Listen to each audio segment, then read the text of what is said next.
Digital Marketing Radio episode 230. How is B2B marketing different in 2021? Digital Marketing Radio with David Bain. Hi, I'm David Bain and this is Digital Marketing Radio, the show for in-house, agency and entrepreneurial marketers who want to stay on top of the latest tools, tactics and trends shared right here by today's modern marketing masters. When was the last time you changed your B2B marketing strategy? Are you missing out on some big B2B marketing opportunities just because you haven't fully embraced the latest channels? And how do you most effectively target B2B consumers in 2021? Those are just some of the questions that I'm going to be asking my guest today. And she teaches B2B sales and marketing. She's a speaker, podcaster and blogger and the founder of Keystone Click, a strategic digital marketing agency that's been established for over 12 years. Welcome to DMR, Lori Highby. Well, I'm excited to be here. Thanks for having me, David. Yeah, thanks so much for coming on, Lori. So you can find Lori over at keystoneclick.com. So Lori, how much has B2B marketing changed over the last few years? Well, in the last few years, a lot has changed, and just more so in the last year, where something that's extremely important in B2B is relationships. That's probably the biggest shift that we've seen.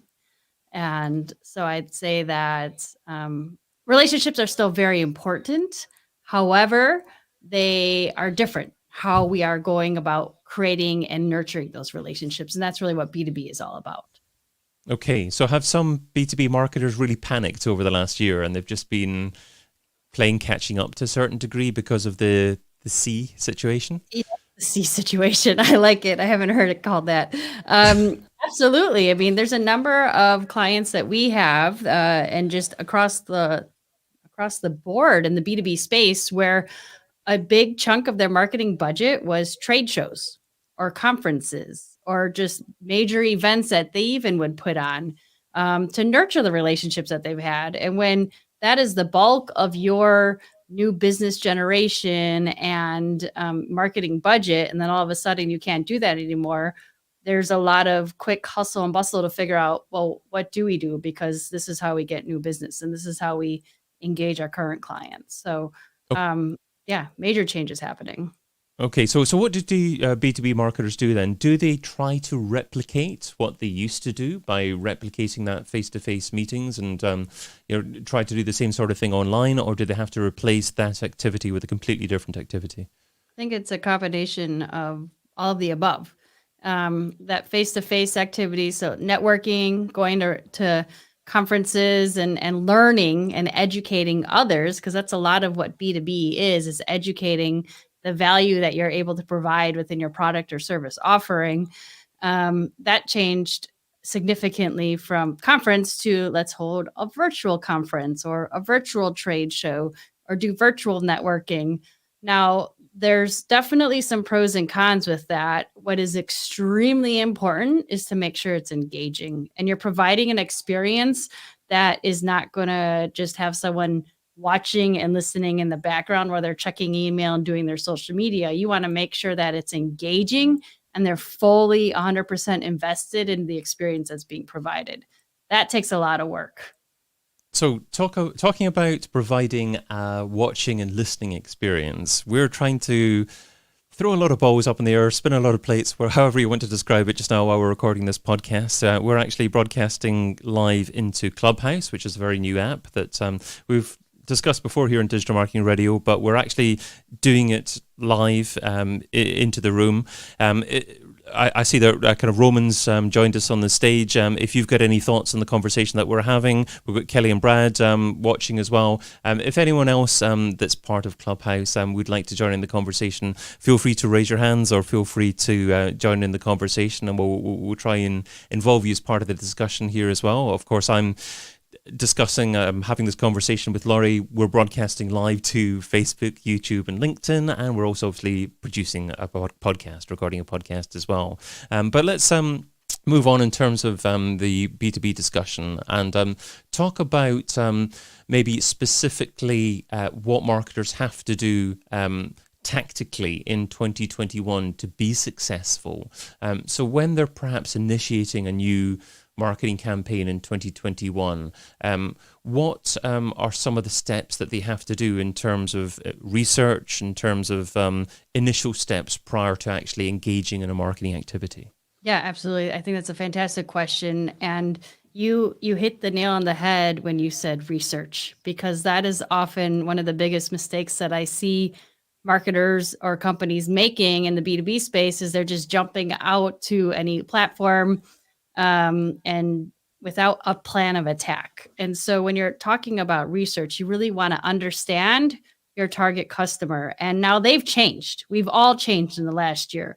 Where we're getting our education from, who we're listening to that's influencing some of our buying decisions, what social channels are we hanging out on, what news sources, what podcasts we're listening to.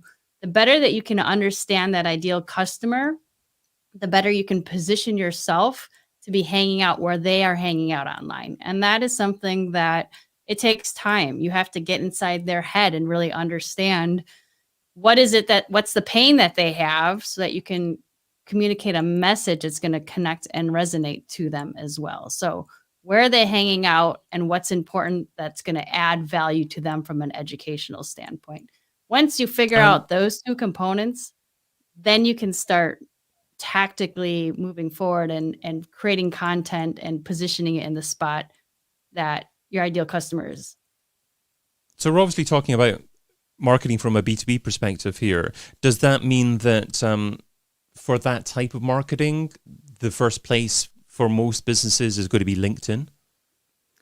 LinkedIn is extremely powerful from a B2B standpoint. I would say it's probably one of the, or it could be actually the most popular digital platform to connect with other B2B professionals, but it depends on, what is that space specifically. I personally target industrial manufacturers, and oftentimes I'm working with the owner of the company. That owner is not on LinkedIn. But they're old school trade shows, conferences, that's where they were hanging out. So it's finding, where are they hanging out online now? Who's influencing them? And then getting in front of that space. Okay. And in terms of getting in front of them, the first thing that you'd say, most B2B sales activities, marketing activities have a fairly long buying cycle.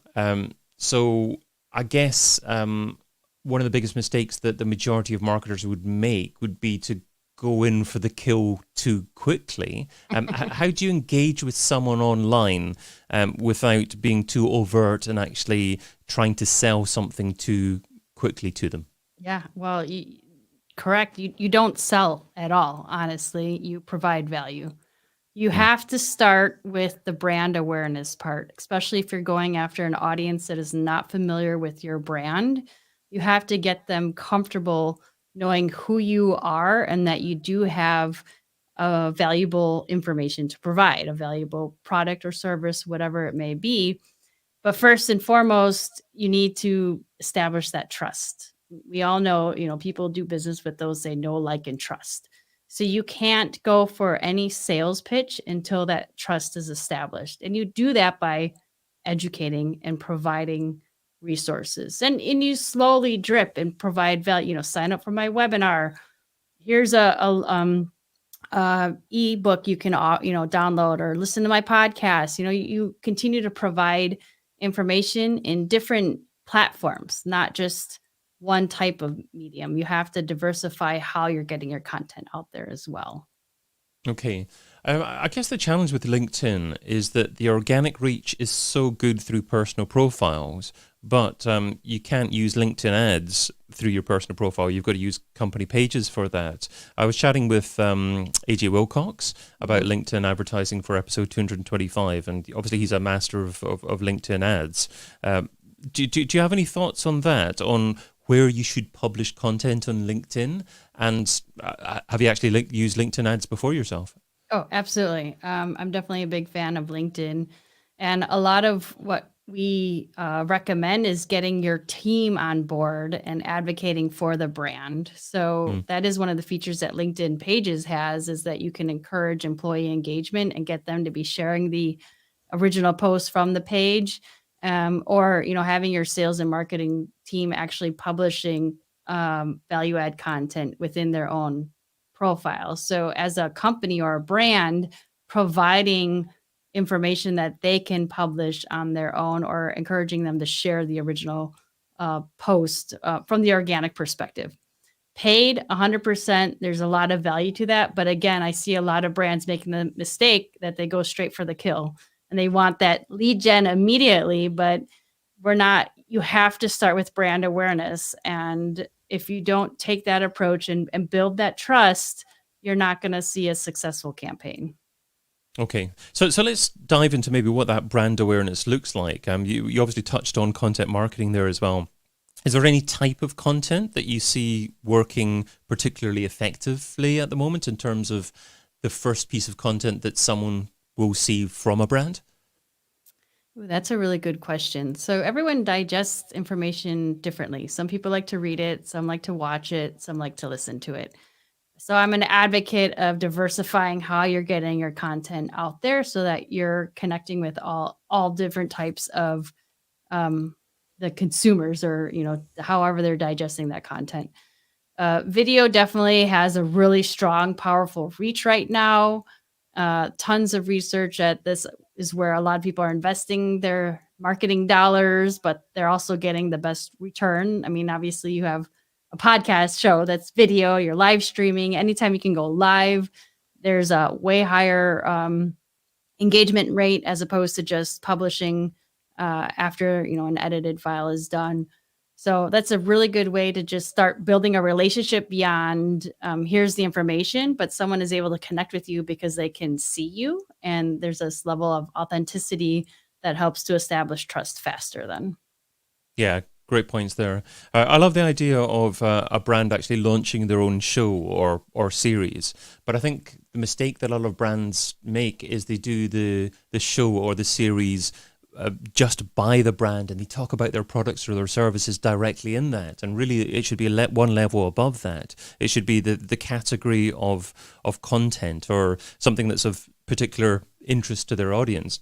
One example that I always tend to bring up is there's a lawyers in the States, attorneys in the States, and they actually launched a podcast about golf because they'd defined that their target market were really passionate about golf, and obviously their particular services are only likely to be used perhaps just once or twice every 10 years or so. So they needed a way to actually keep their brand top of mind with their target audience, and that was a great way of doing that. And that's kind of the reason behind me relaunching this show, Digital Marketing Radio. I've got this podcast production agency. Ideally, I think what I would have done is I would have maybe created a show all about B2B content marketing, because B2B marketers are maybe my target market in terms of the people that would be likely to have a conversation with about the service. However, you've also got to make a show that you're passionate about, and I'm passionate about different forms of digital marketing and technology. But it's a nice broad subject that you can make a continuous show about.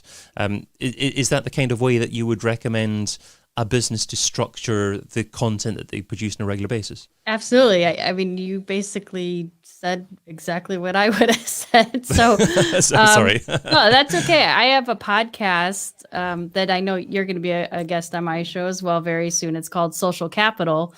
And I intentionally identified the topic of networking, one, because I'm passionate about it, but two, because as someone who is trying to create, attract more business owners to do business with our agency, I don't want to interview them about marketing.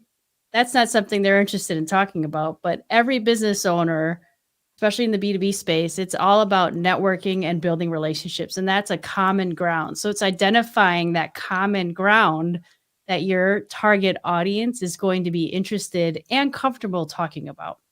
I love the golf example you had with the attorneys, because that's something that people are passionate about and they get excited to talk about it. Yes. That audience is. So I think it's a really good strategic move by that law firm to find a topic that their audience is interested in. That's what's important. Absolutely. But I think the challenge also from a podcast is eventually driving that subscriber into becoming someone that perhaps fills in a lead form and actually declares interest or shows some contact details to that firm. What's some more effective ways of actually turning a listener or a subscriber into someone that actually raises their hands and fills out a form and becomes a lead for that company? Sure. Yeah, you've got to have strong call to actions in your podcast itself, or start building a community like a Facebook group, or getting them. You have to push them to want to do something. And I've seen a lot of podcasts offer giveaways and freebies. They get their guests to give something away, or they offer seminars or workshops or conferences, and that's really pulling them in to take that next step and sign up for something. At the end of the day, it is a challenge, but if you've got great content and you say, if you like this, there's even better stuff here, it's going to drive them to want to continue to listen and see what else you have that you're creating. Absolutely. And it's a challenge if it's audio only. You have to have a clear, memorable URL domain name that you're actually sharing with people as well, and a nice landing page that I guess doesn't ask for too much information, but gives you the details that you require. Do you have any thoughts on whether you should be asking for people's company name and address, or just keep it to a minimum and ask for their name and email address to begin with? Yeah, I think keep it simple, and then over time, as you keep adding offers and encourage them to come back, you just gather a little additional piece of information every single time. I mean, there's data that says the more fields that someone has to fill out, the less likely they're actually going to complete the form. Great stuff. Roman, if you want to be involved in the conversation, feel free to unmute your microphone and share whatever you want to share in relation to the topic here. We're obviously talking about B2B marketing and how it fits into the kind of bigger marketing space and how it's changed over the last year or so because of the C word.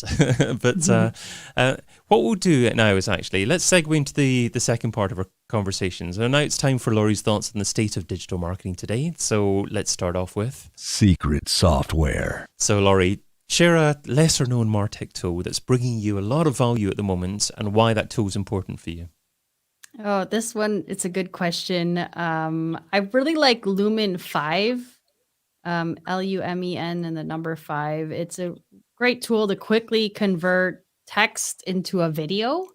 And they've got a ton of like canned video clips, and you can just shoot out really quick, fast videos fairly quickly. And if you're looking to up your video game, it's fairly low cost as well.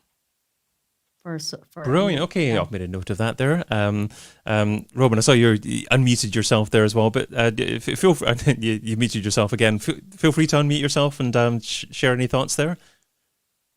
Yeah, so sorry about this, and thank you very much for this recording. I'm also watching this on Twitter. Oh. I saw there is a Periscope live stream.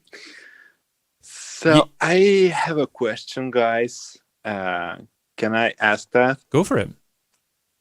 Lori, what's your first things you do for medium or large B2B company while you create SEO strategy or something like paid marketing strategy?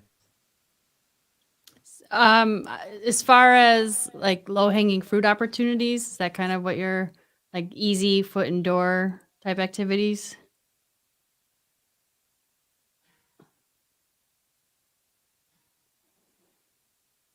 I guess just in terms of, do you have any initial big win that a typical B2B campaign can get? Is that right, Roman? Yep, it's about online software. So I would say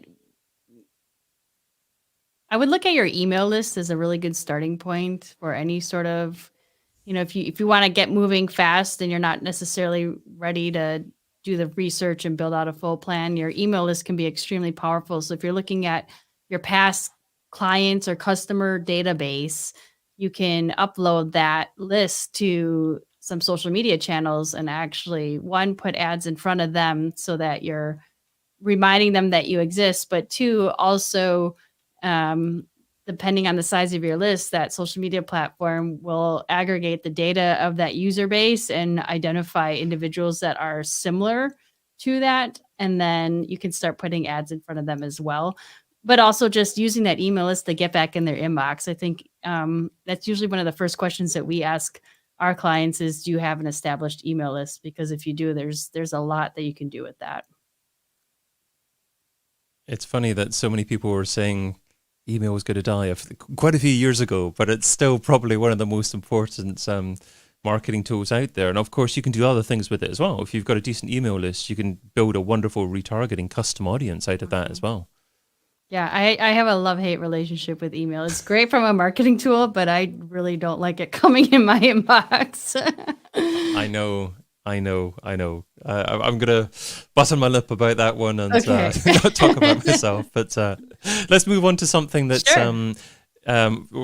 from something that you currently use to something perhaps that you're going to use. Next on the list. So what's one marketing activity or tool that you haven't tried yet, but you want to try soon? Yeah, so I put a lot of thought in this one too. And I don't have a specific tool because I do have to invest the time in researching it, but I just want to dig into AI a little bit further. I mean, there's what I'm reading about AI and marketing is just kind of fascinating and mind-blowing. And I keep seeing headlines of new tools that are coming out that are just going to make it easier to get in front of that audience and figure out what is the message that's going to connect and resonate with them. So, some of the tools that we're using now have, they're dabbling in it, but there's just so much out there that is way beyond where I'm at right now. And I think that there's a lot of cool things coming in that space. There is. I mean, AI is affecting paid search quite a bit, obviously. Mm-hmm. If you put a lot of money into, or it's not necessarily paid search, it's paid ads. But if you're paying decent money, then you're kind of trusting the algorithms to display what you want to advertise to the right people at the right time. And I was listening to a YouTube show actually earlier on today from Roberto Blake, the great YouTuber, and he was talking about how YouTube are using AI now, or potentially using AI, or going to use AI to display custom thumbnails to the right people at the right time to perhaps enhance click-through rate. He was saying that Netflix are doing that at the moment, and Sure. it's potentially coming to YouTube as well. So it's creeping all over the place. Yeah. Mm. Well, Netflix has been using data for a long time to really influence and keep people engaged, which is what it's all about. But yeah, I've barely scratched the surface of it. And like I said, I know we're using it. We, some of the paid stuff that we do, but to the extent that it is available right now, there's so much for me to learn. Absolutely. Well, let's move on to The this or that round. So this is the quick response round. 10 quick questions, just 2 rules here. Try not to think about the answer too much, and you're only allowed to say the word both on one occasion, so use it wisely. Are you ready? Yeah, I'm ready. TikTok or Twitter? Twitter. Facebook or LinkedIn? LinkedIn. YouTube or podcast? Oh, podcast. Traffic or leads? Leads. Paid search or SEO? SEO. Ads or influencers? Influencers. Google ads or Facebook ads? Google ads. Email or chat? Email. MarTech stack or all-in-one platform? All in one. And one-to-one or scale? Ooh, both, I would say. You saved it right to the end there. Maybe that was a good thing. You seem to struggle most on the Facebook or LinkedIn. I was surprised with that one. I thought it would be just straight in LinkedIn for yourself. Well, I spend a lot of time on both, actually. On Facebook, I'm really active in a number of groups. And LinkedIn is more engagement with the one-to-one, which kind of goes into your last question. Okay. So horses for courses. It just depends on what you're wanting to do. You don't necessarily just focus in on one platform. Are you more of a fan of doing what I'm doing at the moment and broadcasting in multiple places at the same time, or focusing in on one occasion on one platform? I'm more like you, and I'm pushing as much as I can out on a couple of different channels at one time. Okay, well, let's see what your answer is to this one then. The $10,000 question. If I was to give you $10,000 and you had to spend it over the next few days on a single thing to grow your business, what would you spend it on and how would you measure success? Oh, great question. I would run a LinkedIn awareness campaign to promote our webinar series, and I would measure it simply by how many people signed up and attended the webinars. Okay. So you're still finding webinars to be particularly successful. What format roughly do your webinars take? Are they an hour long? Are they like 45 minutes of content and 50 minutes of telling people about maybe signing up for something?